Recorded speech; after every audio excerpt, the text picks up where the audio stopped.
So, I realize that I'm just gonna get into this like every single MLP theorist I've seen so far and just get right into it. I'm sorry. I'm gonna admit I'm too lazy for an intro, and I know people will click off if I tried to add one, so just bear with me. After watching G5 Chapter 4, we got a large lore drop in terms of locations and Alicorns in general, and already a lot of people are very confused.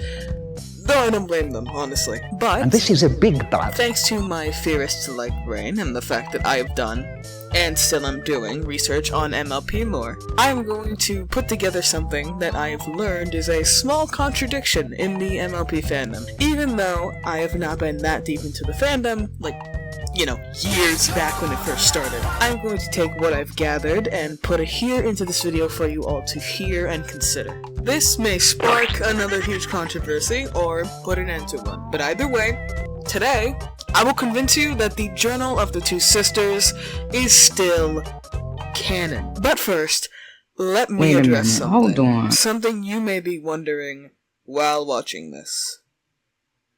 Who am I? I'm going to make this as quick and as short as possible. My name is Jesse. No, not Drees, like fucking Breeze or whatever. It's pronounced much differently than it looks. As you can see, my channel is very new. Barely got a thing to it, but I want to change that. I made this channel because I want to do something that's sorta out of my comfort zone, but also in my comfort zone, because I like doing this, and MLP is like my biggest fixation that I've had recently. Ever since I watched all the seasons of Friendship is Magic with my girlfriend, I was hooked. Like, really fucking hooked. A lot more hooked than I thought I'd be. Back then I never thought I'd get into this, but here we are. I loved the characters and the developments as they grew in the show, the stories that the show told, the world building, the music, the community built around it, and most importantly, the lore! Especially after G5 was announced and running. I guess you could consider me a new generation of the fanbase because I came in really late in the G4 era and in the recent G5 era. Whether you like the fact that there's new fans like me here because of G5 or not, I'm sticking around to stay. Like, legitimately, this is one of the only things that's made me happy recently, so like, please don't take this away from me. I am still a big fan of the past generation and the complete impact it has had on the internet. Mostly the positive impact. We don't talk about that. Basically to the point where I've made my own headcanons, as well as a full-on AU. Like a person with a huge hyperfixation would. I'll explain myself more later. Anyway, enough wasting your time. Let me tell you how and why I'm coming up with this theory, or clarification, I haven't decided yet. While watching this specific iceberg video in the MLP fandom and so on, these clips were what I saw and what led me to this video that I'm making now. The first natural-born Alicorn. So there was this book that was supposed to be canon called Journal of the Two Sisters. That used to be canon until Season 6 premiere, and then out comes an Alicorn baby. The birth of an Alicorn is something Equestria has never seen.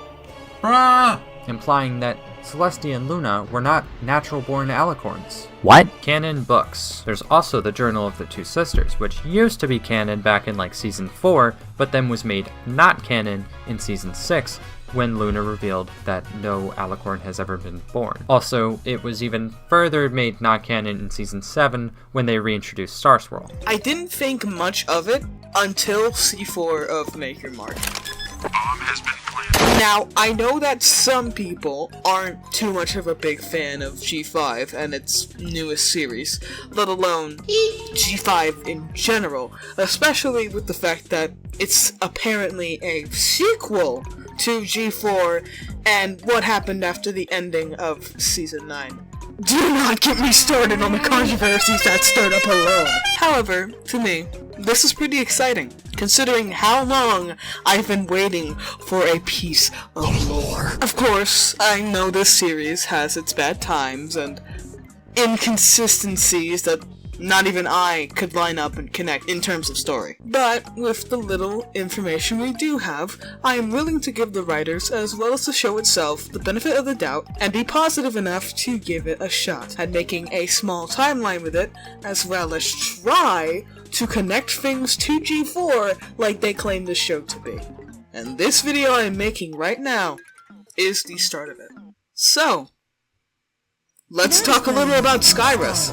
What?! Now, the very little we get of this new location is from Opaline mentioning the name of it in a flashback. Reason why there's quotations there is because I feel like this is heavily self-centered, given Opaline's character so far. She makes it about her, as well as Luna and Celestia living there too, giving us a hint about there being an actual ancient civilization of Alicorns. Pin this. Keep this in mind. I won't be saying this every time, but every time there's something of importance that needs to be pinned, it will go right here on this board. Yeah, this place is most likely far from Equestria, whether that be a whole different location on the same Earth, or a completely different planet. I'm gonna be over-exaggerating about the other planet thing, but there's something to throw in. For those of you who noticed in this cutscene, as well as read the book, you may be asking yourself now, how can Opaline know that they've got their whole sun and moon thing when they don't have their cutie marks here? I got an explanation for that, I'll get into it later. So, with this mention of Skyros and the fact that Opaline knows the sisters, it leaves a lot of questions for us. Who is Opaline? Why is she so envious? Did I know about Opaline sooner? What did Opaline do? How does she know Twilight? Where was Opaline? Where did she go for such a long time? How did she escape? Where the fuck is she now? Alright, enough, we get it. We are all left confused here, but let's try and come up with some sort of a conclusion for something for a bit, okay? First of all, I'm sure that these are all going to be answers that, hopefully, the show will bring in due time. The whole series came out in the middle of last year, and has only been out for a year and a month now. So they aren't going to give us a full lore dump just yet. It's how they hook you in to learn more. Just like how they've hooked me. Second of all, remember that Alicorns can live for an extremely long time. That's just a fact at this point. Yes, this could mean that Twilight is still out there, hiding or trapped somewhere. Same goes for the sisters at this point, but we're not getting into that here. Third of all, it's definitely possible that the sisters had to deal with Opaline long before Twilight came along. It was just never mentioned in G4 because, you know, no one came up with Opaline until G5. Maybe they trapped her in, that hellscape. Tartarus. And she eventually got out and escaped. Or, Semponi freed her. Eh? Okay, now that's just fucking impossible. The theory of Misty freeing her. Misty would be dead by now. That's way too far back. Forget that I said that. Don't take that into consideration at all. I'm joking! So, with all of that, let's try and piece together a few things, as well as figure out why the Journal of the Two Sisters may still be canon. Even more canon than it was before. Let's start. I'm going to review with the Journal of the Two Sisters. So I just started For those who don't know, because I just got it and I read it. Don't. It's pretty good! This is literally the Journal of Two Sisters. It tells how Celestia and Luna were first crowned as, how they put it, guardians of Equestria, because they thought rulers were quite awkward for them. From there, they meet Starsword the Bearded, as well as the old Pony Tribe leaders, Platinum, Hurricane, and Puddinghead, as well as their representatives Clover the Clever, Private Pansy, and Smart Cookie. It also brings attention to how their first castle, the Castle of the Two Sisters, was made in the Everfree Forest. They also bring attention to the Crystal Empire, the Tree of Harmony, meaning the zebras and griffins, dealing with dragons, a dragon, I suppose. How Luna became friends with a manticore named Melvin, and all the other smallish adventures they get into right up to where they learn how to raise the sun and moon. That's about where it ends. I'm not reading the whole thing here. You can go watch videos on people reading it, or go read it yourself if you have a copy. It's pretty good. Or do what I did and go read it on Yay. You get the gist of it, right? Spoiler! There is no mention of where exactly Celestia and Luna were born. I read through every fucking page, and I saw nothing direct in terms of a hometown or homeland. They only really mentioned the sisters going to Canterlot when they were fillies in one of Celestia's journal entries, as well as them mentioning how they grew up as Alicorns, told things like cutie marks don't really matter to an Alicorn as much, as well as the fact that they know that they are all free pony kinds. The way they talk about Alicorns really seems to indicate that they were surrounded by them for a long while, like they were born somewhere with other Alicorns.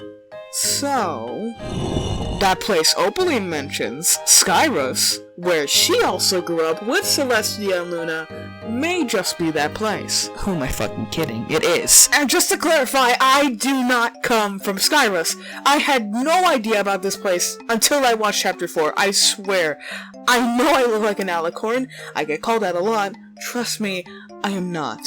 Ironically enough, I don't harness the magic of all furry pony kinds. It's a long story. I'll get into it later. Anyway, what seemed to make most people think the book isn't canon and was just some one-off gag to sell money was the introduction of Flurry Heart and the reintroduction of Swirl in the show. Flurry Heart supposedly being the first natural-born Alicorn, and Swirl being the one to crown the two sisters in the first place. I found and brought up some other stuff that seems to be like it could decanonize it too, but I've got explanations, I promise. In case you're curious, the book came out on June 10th of 2014, and Season 6 and 7's premieres were 2016 and 2017, respectively. These episodes seem to become an inconsistency to the book, thanks to scenes like this. The birth of an Alicorn is something Equestria has never seen.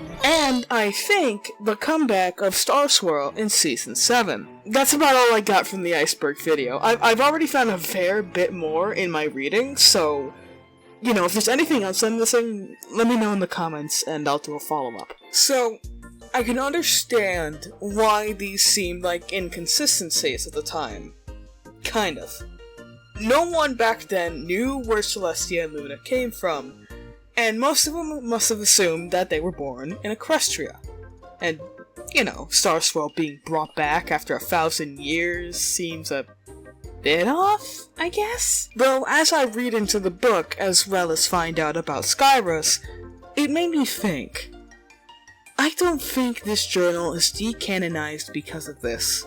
And I'm going to prove it. Now you may be wondering, why am I caring so much about this one book alone, not paying attention to any of the other books that are around it? Well, for one, I need to handle one thing at a time. If I got something big on my mind, I gotta get it out there before I inevitably get disappointed when finding something else that contradicts with what I'm doing and just end up not doing or making anything because of it. I want to at least get this out there before I find out anything else and come to a full conclusion. 2.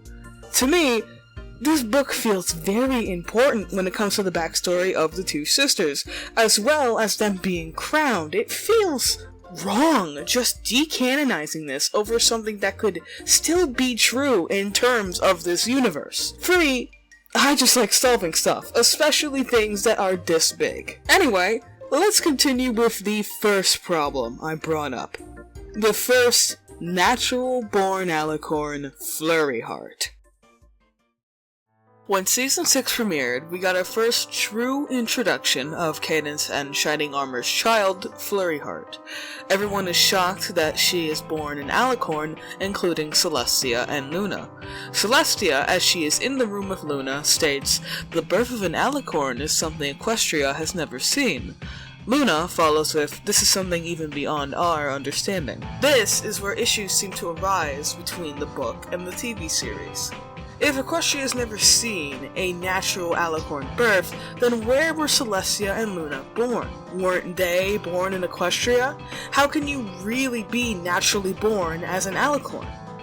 Well, It seems that Skyros answers this question. Notice how Celestia says the birth of an Alicorn is something Equestria has never seen.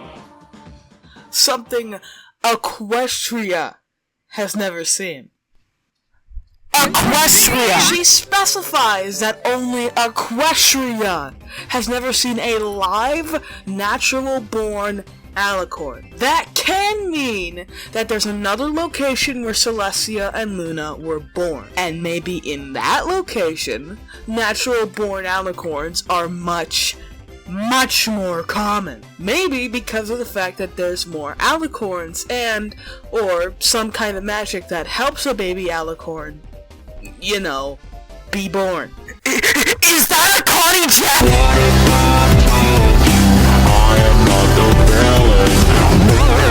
Anyways.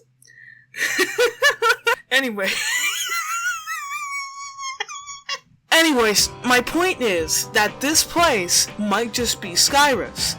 I know we haven't gotten a lot of information about Skyros at all yet, but it's an option, and that's what theorists are here to do. Do any of you remember back in the old days of the MLP fandom a theory going around about there being an ancient civilization of Alicorns somewhere, most likely far from Equestria? Well, my theory on this is the writers picked up on that.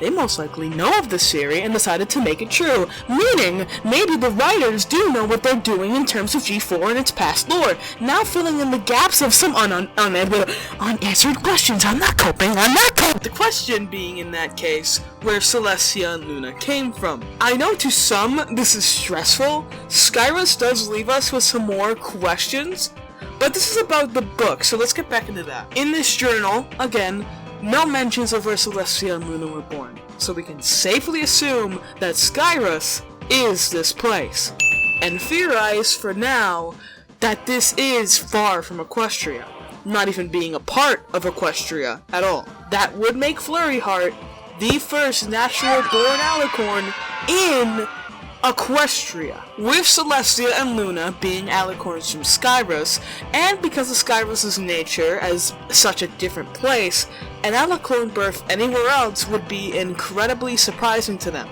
Something that would be beyond our understanding, maybe. Okay, there's Flurry explained. Time for Star Swirl.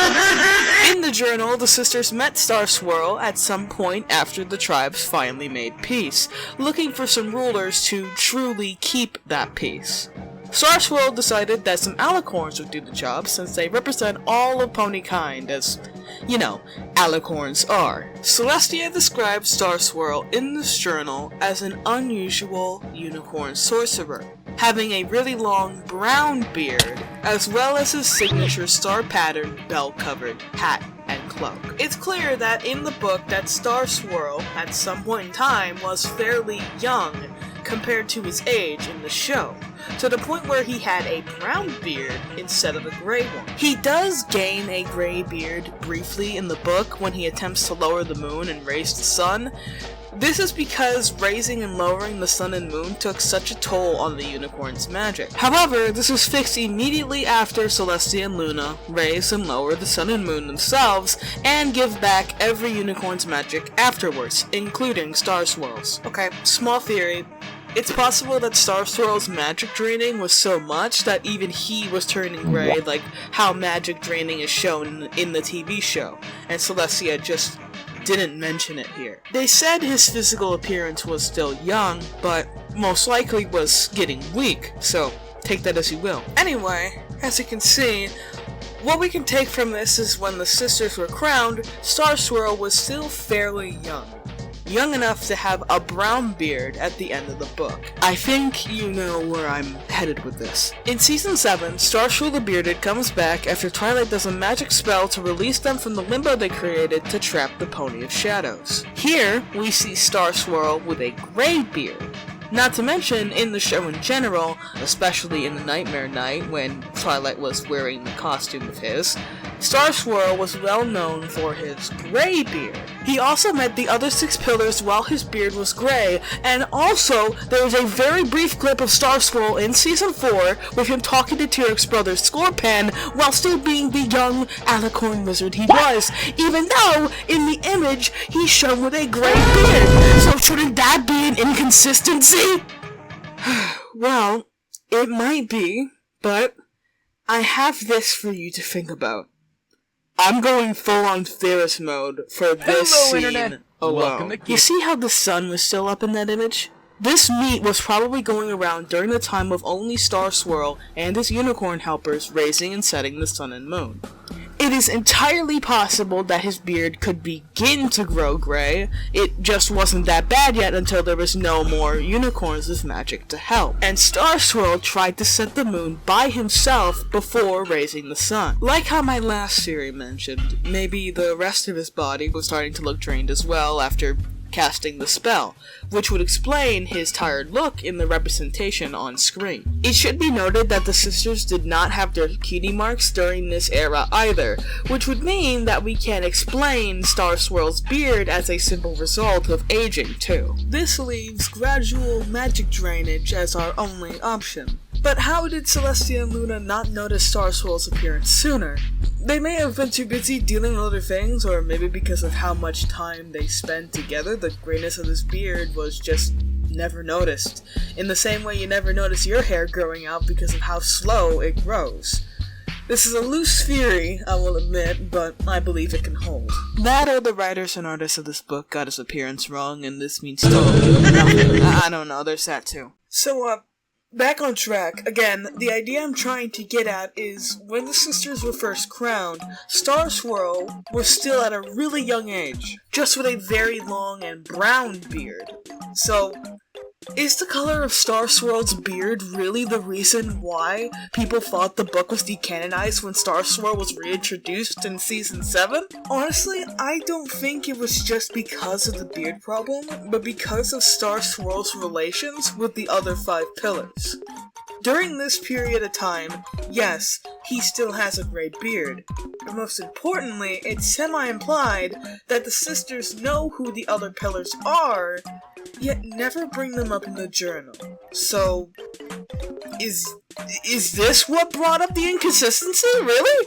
That's it? Yes, there's absolutely no mention of the pillars in the book at all, which would be an inconsistency, since that implies that they never met the pillars, when in the show it seems like they did. Well, guess what? Nothing directly says that they ever met the pillars in the show either! The only time we see the other 5 pillars and Celestia and Luna in the same room is at the end of Shadowplay, where Star Swirl reminisces about the past he had with them. In fact, this moment is more evidence to the journal's canon, if you think about it correctly. Assuming Celestia and Luna never personally met the other 5 pillars until now, it makes sense that they bond over their past with Star Swirl, but just kinda leave the other pillars standing there with the main 6. They don't really reconnect because they can't. They didn't know them as well as they knew Star Swirl. Also, saying that they never personally met is still an assumption. It would make sense for Star Swirl to introduce them at some point, after all. Remember though, it is entirely possible that the sisters just never had anything notable happen between them and the other pillars. Think about how involved the other pillars' lives are. All of them have homelands that are far from the usual places from Equestria, and the 6 pillars are a competent bunch of ponies. They don't really need an Alicorn to stop a threat. They haven't needed it. The other pillars simply weren't involved with Celestia and Luna enough to have mentions in their journal. So if that's the case, then why would Celestia and Luna bring up other ponies less prominent in comparison to the pillars in their book, like the founders of Equestria and their representatives? Well, that's because they actually had interactions with them. They talked in their castle, played jokes on them, and had lovely conversations. We see interactions with them happen in the book, but nothing with the pillars. This implies that they have less of a relationship with the other 5 pillars, which would exactly explain why at the end of Shadowplay they don't really interact with any of them besides Star Swirl. So, with the sisters' relationship with the other 5 pillars sorted, that just leaves Star Swirl's beard inconsistency. Which, it is possible that the gray beard we see in the show simply happened because of age. It can reasonably be assumed that the sisters and Star Swirl began spending less time with each other after the sisters got their cutie marks, and that the events of the Pony of Shadows that led to the pillars sealing themselves in limbo happened well into that disconnect too, making this flashback scene where Star Swirl still has his gray beard make sense. But there's one more consideration I want you to, well, consider. Do you realize what we're talking about here? The only beard inconsistency we can't give a strong defense for is a 3-second scene in Season 4. A scene told by Celestia only from her memory. It was from a book. Not from her memory, it was from a book. But my point still stands about the artist getting his appearance wrong in the book. That's it. In which we see a depiction of Star Swirl for 3 seconds. That is the scene that seems to make the whole book inconsistent. Hey, here's a little bit of evidence about the book's canon that I just so happen to remember, just now. This book literally exists in the show's canon. Physically. Twilight straight up name drops the book in Season 4, Episode 3, Castle Mania, and quotes it word for word later in the episode. Even better, this episode actually aired 7 months before the book was released. This means that the writers of the book were aware of what Twilight read from the journal, and specifically included what she said in the book to properly tie into the show, to literally make it consistent. This shows, without a shadow of a doubt, no pun intended, that even if there's a inconsistency in the color of a semi-important unicorn's fucking beard color for 3 seconds, the writers at least tried to make the real-life book have a direct tie to the show. In my opinion, that's enough to make it canon. So, with with all of that out of the way, the Journal of the Two Sisters is now back on the canon board.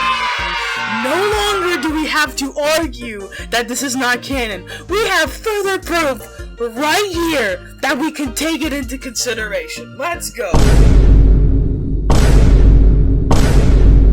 This map, and indeed this very castle, are grown from the seed we planted over 1,000 years ago.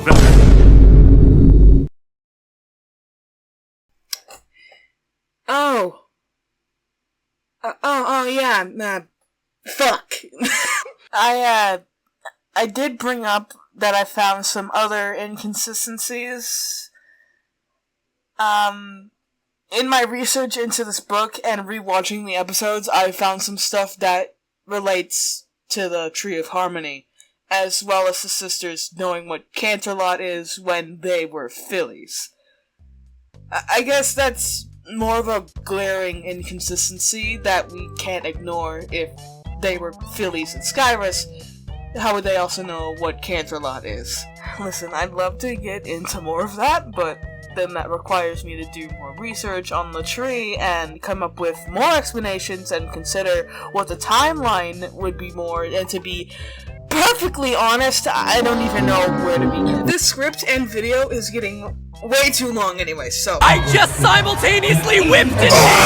Yeah, there'll be a second part to this, where I address some other inconsistencies that I actually haven't seen anyone else talk about yet. So, I still consider the journal canon because it's a direct mention to the show and the amount of history it gives to Celestia and Luna, and hopefully the second part of this video will convince you too. Thank you for watching. Leave a comment below and other funny stuff you notice with the book and the show, especially with other things I may have missed besides the tree and Canterlot. I feel like I remember there being more, but I've literally forgotten it over the course of writing the script, and that's how long this has been taking. I'd love to get to know more about it, as well as discuss these things with other like-minded ponies, and maybe subscribe if you like the video. Give it a like too. I'm just starting this out, so I don't really have much to say. This is technically my first video on the channel, and this was really hard to make, so please be patient with me when I start making more content on this channel. Until then, I'll be seeing y'all in the next video when I make it here, so, yeah. See y'all there. How can we stay chill? Look at all that. Walter.